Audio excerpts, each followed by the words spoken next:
আমরা 5 ভাই 3 বোন। 2015 সালে আমার আব্বা ইন্তেকাল করছে। 43 বছর বাবা এক মসজিদে ইমামতি করছে, প্রাইমারি স্কুলে মাস্টারি করছে। 5 ভাইকেই বাবা মাদ্রাসায় পড়াইছে। আমার আব্বা থাকতেই আমরা 5 ভাই আল্লাহর দয়া আল্লাহ করছেন আলেম হয়েছে। বাবার ইন্তেকালের সময় আব্বা ঘরে স্বাভাবিক ঘরে মারা গেছে।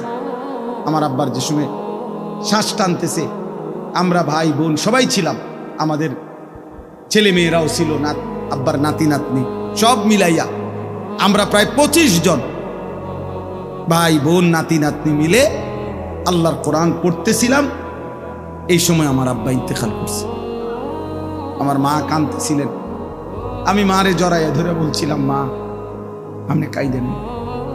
একটু পরে আব্বারে যখন কবরে ফেরেশতা বলবে মান রব্বুক, আমার আব্বা বলবে ফেরেশতা 25 জন বংশধর যেই রবের কোরআন পড়া রাইখা আসছি, আমি সেই রব চিনব না?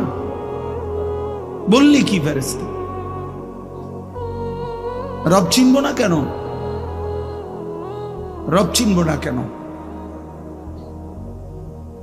এই জন্য দোস্ত আমার, বন্ধু আমার, দিন শিখে আখিরাতকে বুঝেন, আল্লাহকে রাজি করে। বলেন ইনশাআল্লাহ, বলেন ইনশাআল্লাহ।